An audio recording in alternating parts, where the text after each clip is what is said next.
والذین جاهدوا فینا لنهدینهم سبلنا. جو لوگ ہمارے لیے کوشش کرتے ہیں ان کو ہم اپنے راستوں کی طرف رہنمائی کرتے ہیں.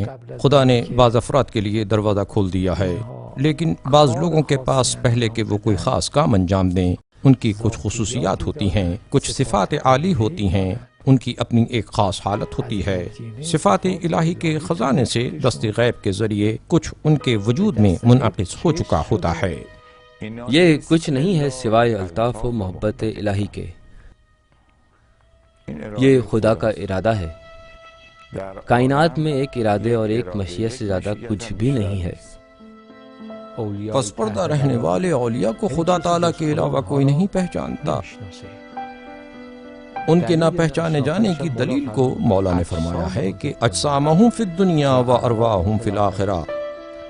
ان کا ظاہری جسم یہاں ہوتا ہے لیکن ان کی روح آخرت میں ہے، یعنی باطنی ہے، ملکوتی ہے، وہ ملکوت سے ہے، لہٰذا ان کے بارے میں اطلاع نہیں رکھتا.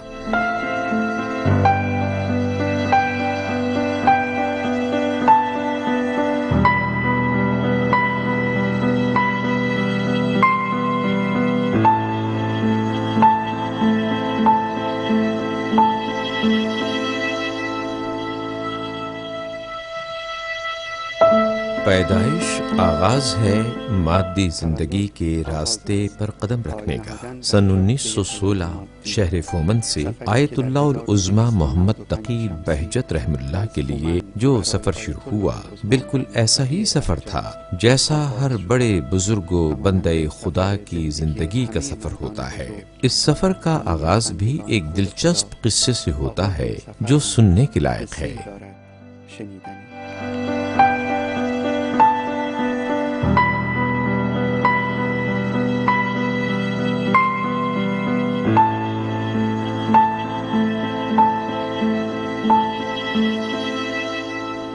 العبد محمد تقی بہجت.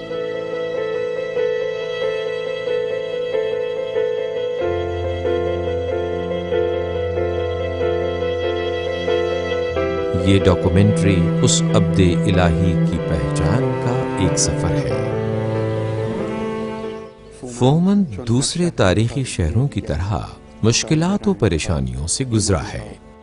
اسی طرح اس شہر نے اپنے فرزندوں کی چشم کشا ترقی اور کامیابیوں کو بھی اپنے نام کیا ہے. ایسا شہر جس کی شہرت و تعریف مختلف سفرناموں میں مذکور ہے. سید محمد طاہر طائب 14ویں صدی کے شروع میں فومن کے اپنے سفرنامے میں لکھتا ہے فومن ایک قصبہ ہے جو کہ رشت کے غرب میں 4 فرسخ کے فاصلے پر واقع ہے اور یہ رشت کی نسبت اونچائی پر ہے. البرز کے بلند و بالا اور طویل سلسلہ کوہ سے 1 فرسخ کی مسافت پر ہے. یہ شہر چونکہ نسبتاً مرتفع اور میدانی ہے، اس کی آب و ہوا ان دوسرے شہروں کی نسبت بہتر ہے جو درخت کے جھنڈ میں یا صحرا کے قریب واقع ہیں.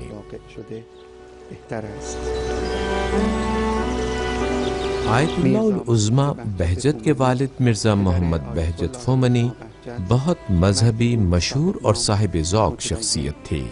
فومن کے بزرگ مرثیہ گو حضرات سے آج بھی ان کے تحریر کردہ مرثیوں اور اشعار کو سنا جا سکتا ہے جنہیں وہ بڑے ذوق و شوق سے پڑھتے تھے. جفا کار شام کے لوگوں کی طرف قافلہ حرم کے ہمراہ، میرے سفر کا وقت آ گیا، میرے سفر کا وقت آ گیا. تو پرستار یتیمان منی ای خواهر پہلی منزل محمد تقی ثانی. زان منی ای خواهر. تم میرے یتیم بچوں کی محافظ ہو اے میری بہن، میرے عزیزوں کی غمخوار ہو اے میری بہن، میرے غمزدہ دل کے لیے مونس ہو اے میری بہن.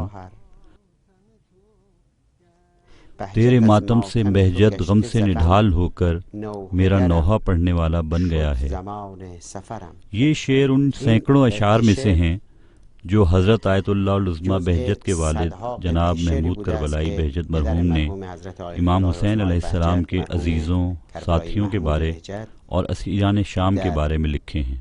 شیعوں کے لیے ماہ محرم کی شب کی خبر آ گئی، شام کا مرحلہ گزر رہا ہے اور ماتم کا وقت آ گیا ہے.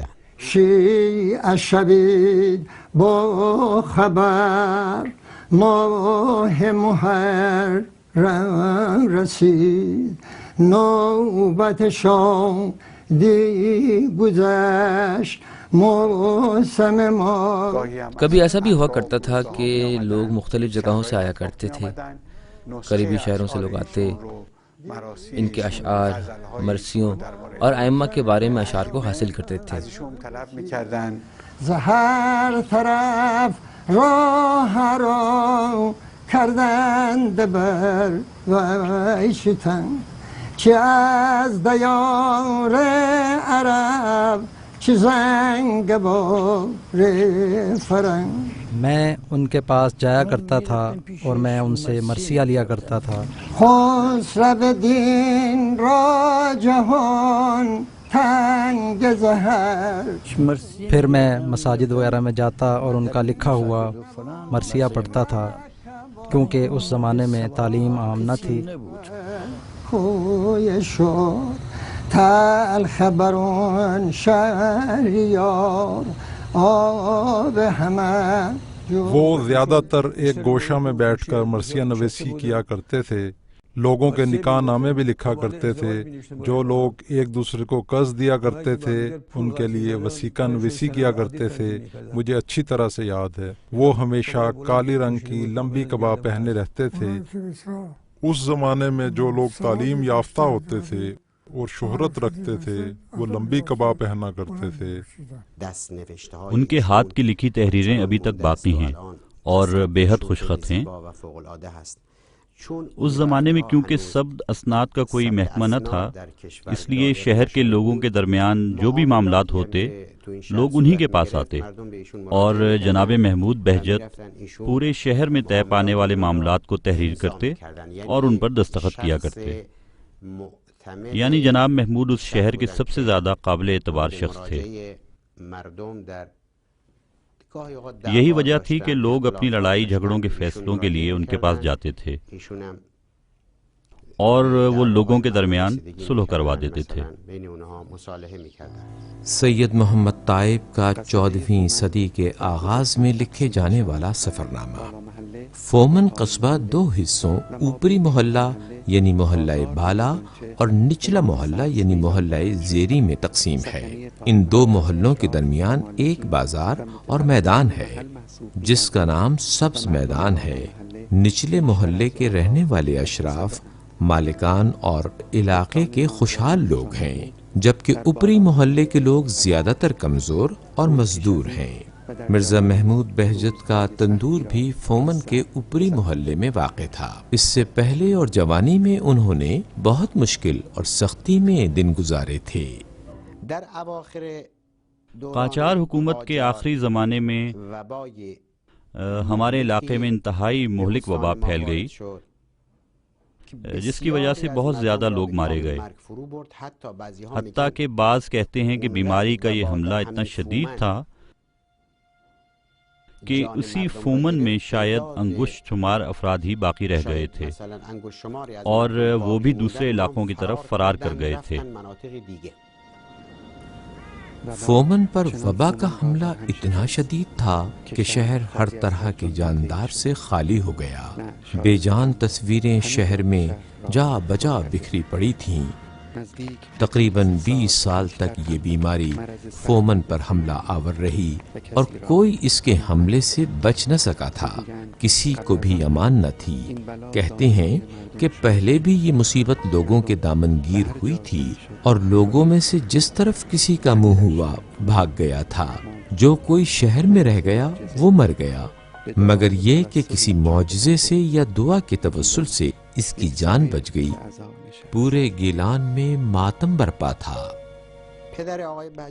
آقائے بہجت کے والد کی عمر ابھی صرف 15-16 سال ہی تھی کہ وہ بھی وبا والی بیماری میں مبتلا ہو گئے۔ اس طرح ان کے والدہ ان کے سرہانے بیٹھی تھیں اور اپنے خیال میں اپنے بچے کی زندگی کے آخری وقت میں اسے چمچ کے ساتھ پانی دے رہی تھی۔ آقائے بہجت کہتے ہیں کہ وہ میرے ہونٹوں کو تر کر رہی تھی۔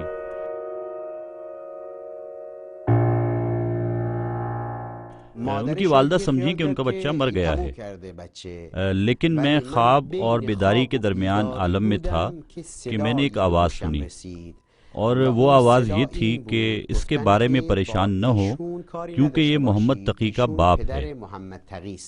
موت کی گہری نیند مجھے خواب میں لے گئی۔ میں جانتا تھا کہ اب کبھی واپس پلٹ کر نہ آؤں گا، لیکن میں واپس آ گیا، اسی آواز کے ساتھ، وہی آواز جو مجھے محمد تقی کا باپ پکار رہی تھی۔ اس نام کی وجہ سے، اس انجان نام کی وجہ سے میں نے حیرانی کے عالم میں آنکھیں کھولی۔ یہ اس وقت کی بات ہے کہ جب وہ نہ کسی کا باپ تھا، نہ کوئی محمد تقی وجود رکھتا تھا۔ ابھی تو وہ خود شاید 15-16 سال کا جوان تھا۔ اس عمر کا بچہ اس فکر میں نہیں ہوتا کہ ہم اسے کہیں کہ تم فلاں کے باپ ہو یا تمہارے بچے کا نام یہ ہے۔ محمود کو زندگی کے لیے ایک نئی دلیل اور فرصت مل گئی تھی، ایسی فرصت جس میں خدا کی خاص عنایت شامل تھی۔ کوئی کیا جانے، شاید یہ وہ عنایت تھی کہ اس کے بعد محمود مرثیہ نویس بن گیا تھا۔ گویا اس مرثیہ نویسی میں کوئی گہری بات اور کسی سے خاص ارادت ہے۔ خدا تعالیٰ نے انہیں ایک نئی زندگی عطا فرمائی۔ یہ واقعہ ان کے ذہن سے بالکل مٹ چکا تھا۔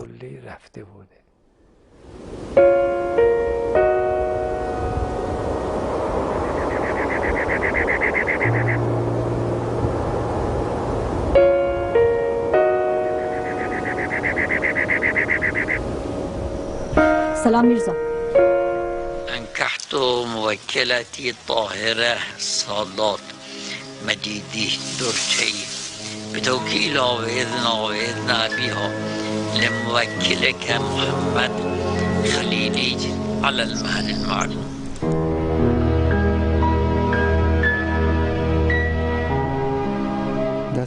دست تقدیر سے محترمہ مرضیہ جناب مرزا محمود کی زوجہ قرار پائیں تاکہ جلد ہی محمد تقی کی والدہ بنیں اور پہلا حلال لقمہ اسے کھلائیں اور ان کی پہلی پاک سانس سے اس کی زندگی شروع ہو۔ مرضیہ کی والدہ سید زادی تھیں۔ والد اور بھائی سب عالم دین تھے۔ ایک دیندار اور مذہبی گھرانہ تھا۔ جس زمانے میں لڑکیوں کو پوری تعلیم نہ دی جاتی تھی، اس وقت مرضیہ آسانی کے ساتھ قرآن پاک پڑھ سکتی تھیں۔ ہر روز نماز کے وقت گھر سے مسجد تک سورہ یاسین کا ورد کیا کرتی تھیں اور کسی ایک دن بھی وہ بھولی نہیں۔ گفته بود کسی که من سوره یاسین رو میخونم از روی شوق و ذوق حس میکنم که دارم قند میخورم. بهار قرآن است، دارم قند میخورم و لذا خیلی از مرد و زن که مقدسند و فلان و اینا دیگه یاسین رو دیگه حفظن، یاسین رو دیگه ترک نمیکنن.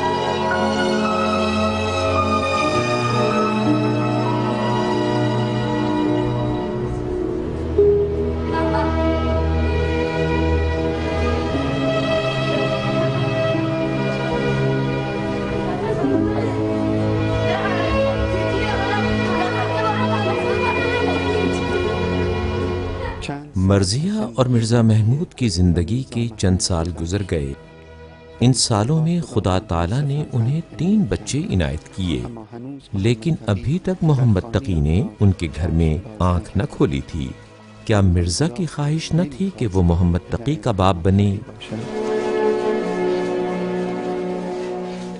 بہرحال اگر الہام کی کسی قسم کے ذریعے انہیں بتایا گیا تھا کہ تم محمد تقی کے باپ ہو، تو شاید اسی طرح ہر بچے کی دفعہ ان کے دل میں یہ بات آتی تھی کہ یہ وہ نہیں ہے، پہلا بچہ وہ نہیں، دوسرا وہ نہیں، یہاں تک کہ کچھ نشانیاں دیکھتے ہیں اور اس عنایت کی تصدیق کرتے ہیں کہ یہ وہی تقی ہے۔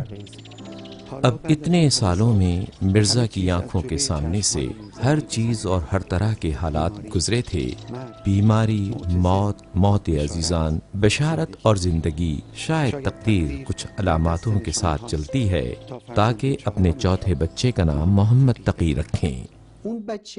جب وہ بچہ 3 یا 4 سال کی عمر کو پہنچا تو ہمارے گھر کے صحن میں ایک حوض تھا اور وہ بچہ وہاں حوض کے پاس کھیل رہا تھا۔ وہاں کوئی اور موجود نہ تھا جو اس کا خیال رکھتا۔ اس بچے کا پاؤں پھسلتا ہے، وہ حوض کے پانی میں گر جاتا ہے اور اس کا دم گھٹ جاتا ہے۔ کسی کو خبر نہ ہوئی۔ 1-2 گھنٹے کے بعد دیکھا کہ بچہ پانی میں گرا پڑا ہے اور دم توڑ چکا ہے۔ کہتے ہیں کہ ہم اس واقعے سے بہت زیادہ غمزدہ اور پریشان ہو گئے، سوچنے لگے کہ وہ خواب کیا تھا اور بچے کے ساتھ ایسا کیوں ہوا۔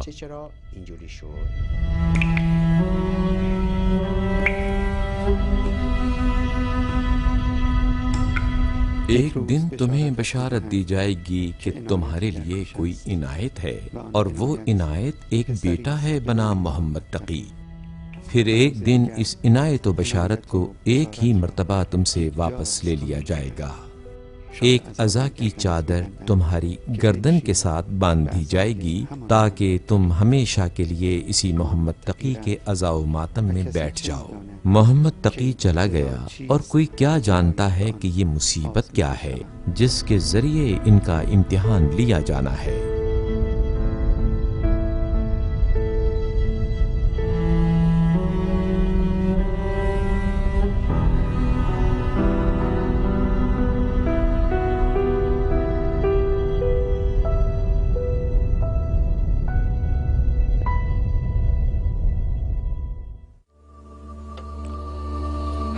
محمد تقی کی موت کو 7 سال گزر گئے اور مرضیہ پھر سے حاملہ نہ ہوئی، اور اب 7 سال کے بعد مرضیہ کی منتیں پوری ہو رہی تھیں۔ وہ ایک اور محمد تقی کی ولادت کا انتظار کر رہی ہیں، جیسے کسی دوسری روح کے انتظار میں ہیں۔ یہی انتظار کہ محمد تقی کے چلے جانے کے بعد ایک اور بیٹے کی آمد کا انتظار۔ کیا وہ اسی محمد تقی کا باپ ہے جو دنیا سے چلا گیا، یا کوئی دوسرا محمد تقی اس انتظار کے پس پردہ راستے میں ہے، یا دونوں میں سے کوئی نہیں تھا؟ کوئی کیا جانتا ہے۔ آپ اپنی تاریخ ولادت کے بارے میں فرماتے ہیں کہ میرے والد نے اپنی ڈائری میں شب جمعہ 25 شوال 1334 ہجری لکھا ہوا تھا، جو کہ مطابق ہے 24 اگست 1916 کے۔ سن 1916 شمسی میں ایک بار پھر کسی معصوم کی آواز نے مرزا کے گھر کو پر کر دیا۔ 7 سال پہلے جب قسمت نے ان سے محمد تقی اول کو لے لیا تھا، مرزا اسی دن کے انتظار میں تھا کہ شاید اس خواب کی تعبیر ہو جو اس نے کئی سال پہلے دیکھا تھا۔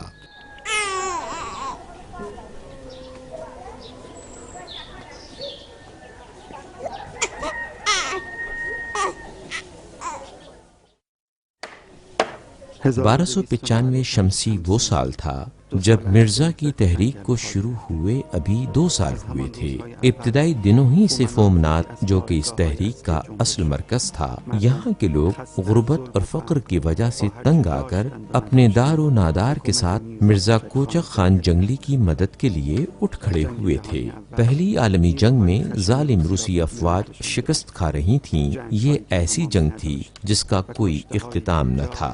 اتنے لاشیں تھے کہ گیلان کی ہر جگہ ان سے پر تھی۔ آہستہ آہستہ شہر میں نامعلوم اور مہلک بیماریاں پیدا ہونے لگیں۔ 1 سال بعد سردیوں کے موسم میں جنگ کی مشکلات، فقر و غربت کے بعد ایک بڑی مصیبت نے مرزا کے دامن کو پکڑ لیا۔ مرزیہ بھی انہی مہلک وبائی بیماریوں میں سے ایک بیماری کا شکار ہو گئی۔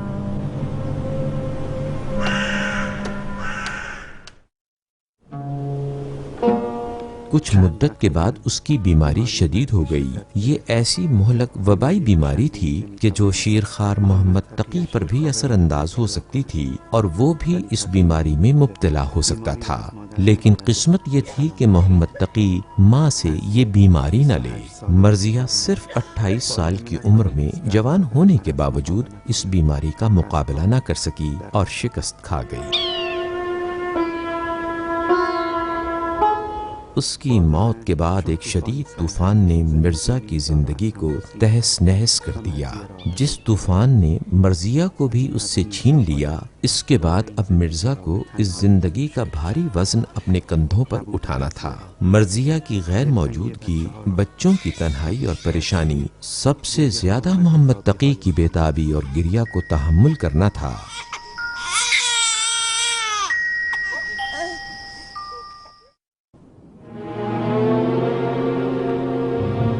1297 شمسی میں برطانوی افواج نے روسی ایجنٹوں اور ایرانی ڈاکوؤں کی مدد سے رشت پر قبضہ کرنے کے بعد جنگلی قوتوں پر دباؤ بڑھا دیا اور فومنات میں سے کوئی جگہ غیر ملکی فوجیوں سے خالی نہ تھی۔ ان کے ایجنٹ ہر روز کسی محلے پر حملہ کرتے اور لوگ خوف و ہراس کی وجہ سے اپنے گھروں کو چھوڑ کر بھاگ رہے تھے۔ انہی دنوں میں سے ایک دن ڈاکوؤں نے فومن کے اوپری محلے پر حملہ کیا۔ مرزا کے گھر والے ڈر اور خوف میں گھبرا کر یوں بھاگے کہ محمد تقی گھر میں ہی رہ گیا۔ مرزا کو جب خبر ملی تو وہ سب چھوڑ کر فوراً گھر پہنچا۔ اس نے محمد تقی کو ایک کمرے میں چٹائی کے نیچے پایا۔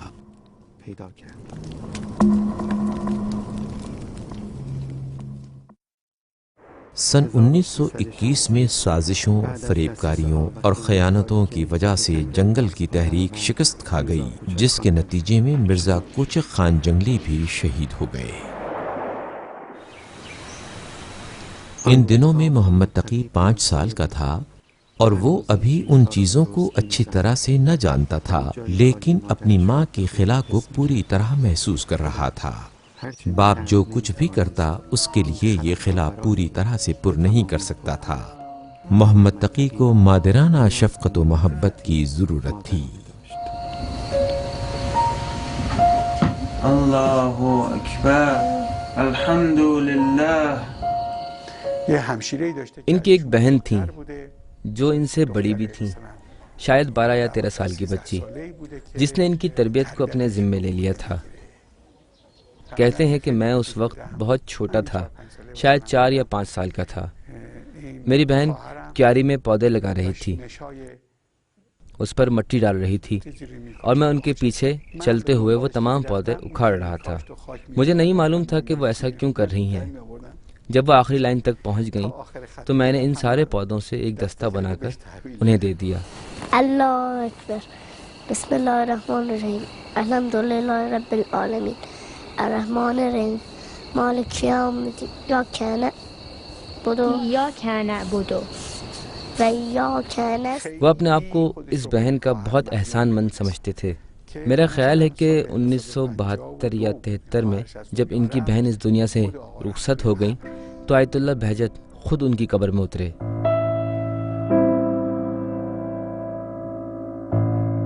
محمد تقی جب 7 سال کے ہوئے تو فومن کے اوپری محلے میں محمد حسین کوبکی کے مکتب خانے میں تعلیم حاصل کرنے کے لیے گئے۔ آج بھی فومنی بزرگوں کو ملا اور ان کی لمبی چھڑی اچھی طرح سے یاد ہے۔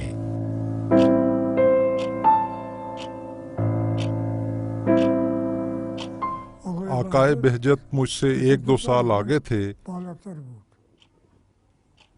مجھ سے 1-2 سال بڑے بھی تھے اور مکتب خانے میں بھی کچھ جلدی چلے گئے تھے۔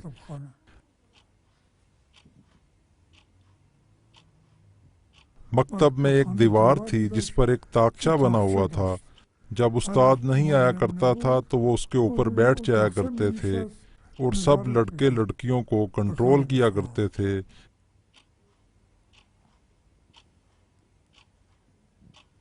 وہ ہمارے مانیٹر تھے۔ ان کے ایک ہم جماعت کا کہنا ہے کہ مکتب سے باہر وہ کچھ مزاح بھی کر لیا کرتے تھے، لیکن مکتب میں وہ بہت سنجیدہ رہتے تھے۔ جب ہمارے مانیٹر بنتے تو بہت سنجیدگی اور سختی کے ساتھ پیش آتے تھے، بالکل ایک فوجی کی طرح سب کو کنٹرول کیا کرتے تھے، نہ کسی کے ساتھ مذاق کرتے اور نہ کسی کا مذاق برداشت کرتے تھے۔ آقائے بہجت کی طرح کوئی بھی اپنی عمر کے بارے میں اتنا کنجوس نہ تھا، یعنی اپنی زندگی کے ہر لمحے کو غنیمت شمار کرتے تھے، اور عام طور پر جو لوگ میل ملاپ رکھتے ہیں وہ نہیں رکھتے تھے، پروٹوکول اور رکھ رکھاؤ بالکل نہ کرتے تھے۔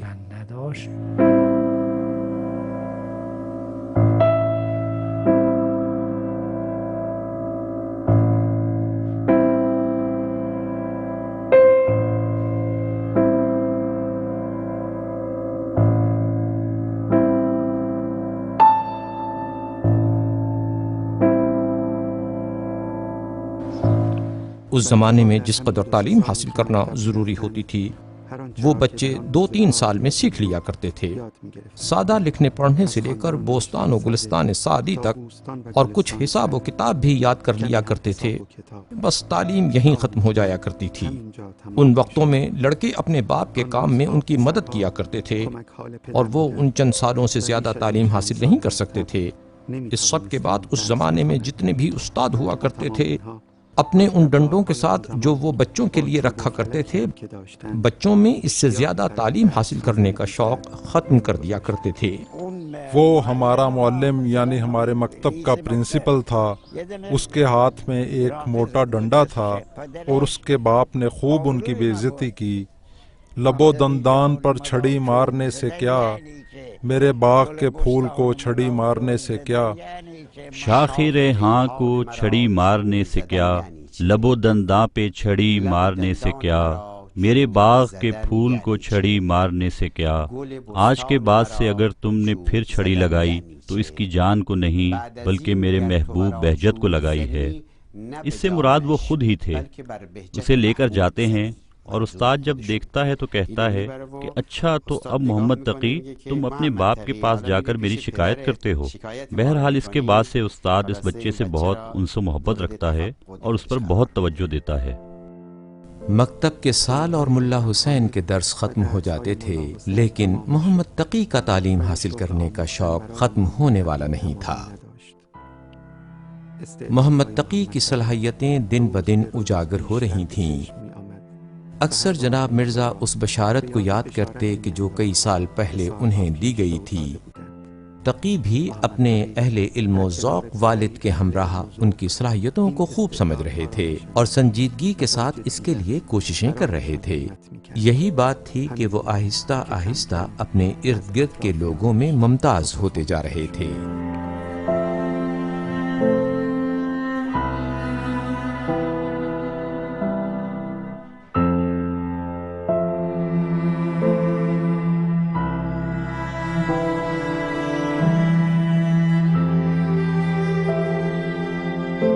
اس زمانے کے علماء فومن کے متعلق کسی کو ٹھیک طرح سے یاد نہیں ہے، لیکن احمد سعیدی کا نام، جو کہ بلند پایا مجتہد اور اہل معرفت شخص تھے، آج بھی وہ لوگوں کے اذہان میں باقی ہیں۔ جناب شیخ احمد سعیدی مرحوم کے ایک اور بھائی آقا جعفر تھے۔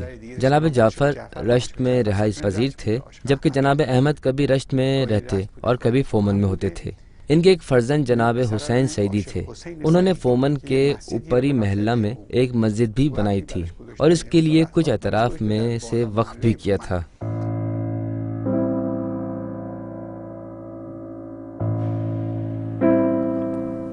آیت اللہ شیخ احمد سعیدی حوزہ علمیہ نجف سے تعلیم یافتہ اور بلند پایہ استاد جناب آخوند خراسانی کے شاگرد تھے.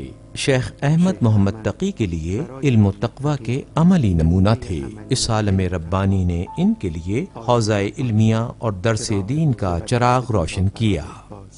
لا علم الا عن عالم ربانی. مکلفین کے لیے ضروری ہے کہ وہ زمین پر عالم ربانی کو تلاش کریں اور اس سے دین کو حاصل کریں. ذات مقدس سے احدیت پر قاعدہ لطف کے مطابق واجب ہے کہ وہ انبیاء بھیجے جو کہ اس کی مخلوق کی ہدایت کریں. اس زمانے میں بھی اس نے ایسے پاک لوگ بھیجے ہیں جو خلق خدا کی ہدایت کے لیے ہیں. اسی لیے آقا بہجت کے بچپنے میں ان کی تربیت کے لیے اسی ذات کی طرف سے خاص انتظام کیا گیا تھا. بالکل ایسا ہی ہونا چاہیے تھا. اسی لیے جب آقا بہجت کے والد نماز پڑھنا چاہتے تو اس محلے کی مسجد میں جایا کرتے تھے جو کہ ان کی دکان سے کچھ فاصلے پر تھی. آقا بھی اسی بچپنے کے زمانے ہی سے شاید 7 سال ہی سے اپنے والد کے ہمراہ نماز کے لیے جاتے تھے اور مسجد کے نمازیوں اور مولانا صاحب کے ارادت مندوں میں شمار ہونے لگے.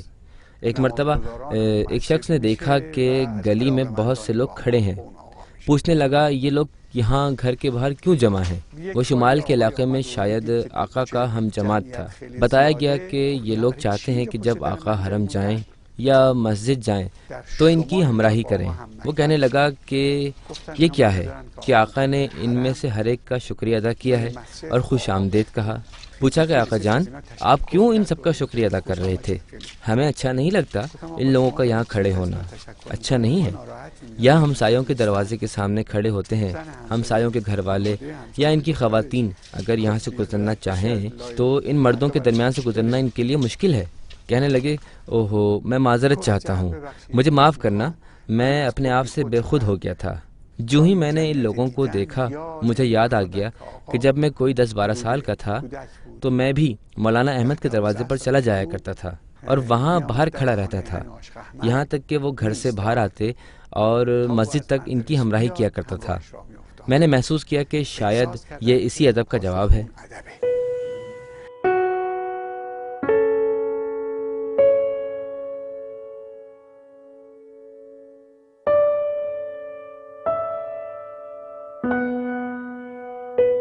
بچپن میں جب دکان میں اپنے والد کی جگہ پر بیٹھا کرتے تھے، اگر کوئی بچہ روٹی خریدنے آتا تو پوچھتے کہ یہ پیسے کہاں سے لائے ہو. اگر وہ یہ بچہ کہتا کہ میں نے اپنے چچا کی قمیض سے لیے ہیں یا کسی کے اٹھائے ہیں اور میں تو اکثر ایسا کیا کرتا ہوں، آقا اسے روٹی دے دیتے اور کہتے تھے کہ ان پیسوں کو واپس اسی جگہ رکھ دو اور آئندہ اجازت لے کر اٹھانا.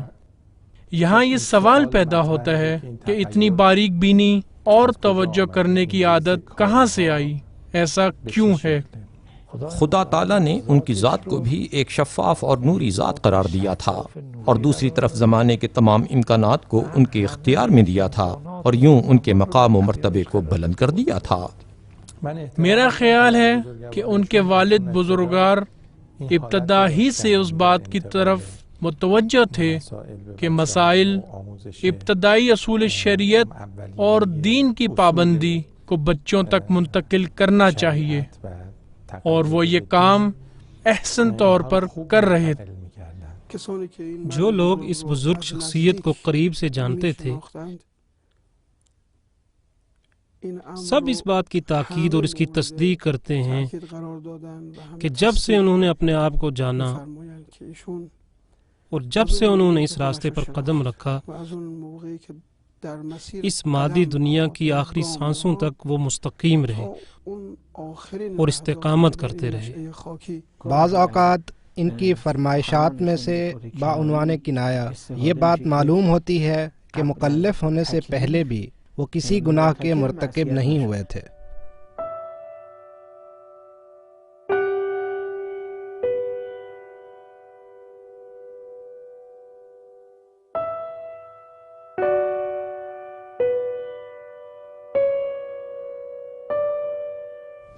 جیسا کہ میں نے عرض کی کہ آقا بہجت نے ایک خاص حد اپنے لیے مقرر کر رکھی تھی، اور وہ یہ تھی کہ ہمیں چاہیے کہ ہم صرف اور صرف معصومین علیہم السلام کی مکمل پیروی اور اتباع کریں، کیونکہ وہ گناہ اور خطا سے معصوم ہیں۔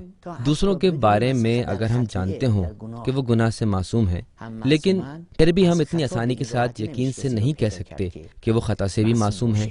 زید سلام الله علیه که ما او رو معصومش میدونیم از خطیئه نه از خطأ، معصوم از خطیئه و خطأ به طوری که همه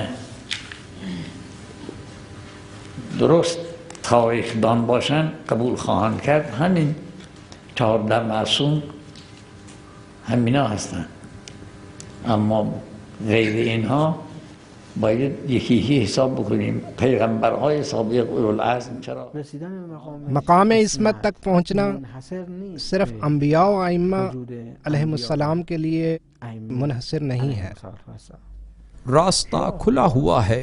من جد وجد و من قرع الباب ولج ولج۔ جو کوئی ہمت رکھتا ہوگا اور ہمت کے ساتھ عمل رکھتا ہوگا تو بے شک اللہ تعالیٰ احسن عمل کرنے والوں کا اجر ضائع نہیں کرتا۔ اجر من احسن عمل۔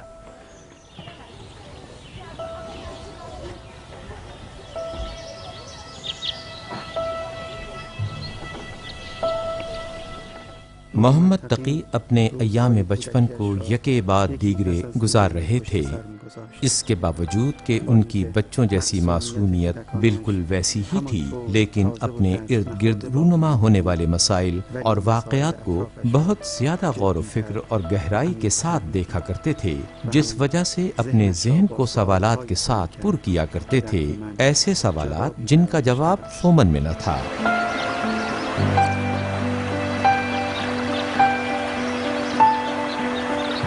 جانے کا وقت تھا، ایسی جگہ جانے کا وقت جہاں ان کے دل و دماغ کو پرواز کے مواقع میسر آ سکیں۔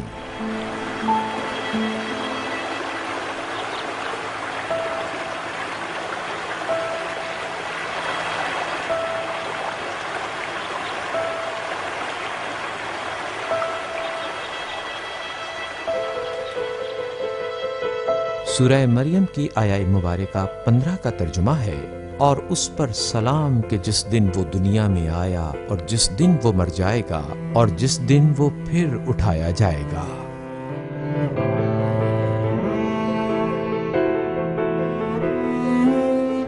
اور یہ سفر جاری ہے۔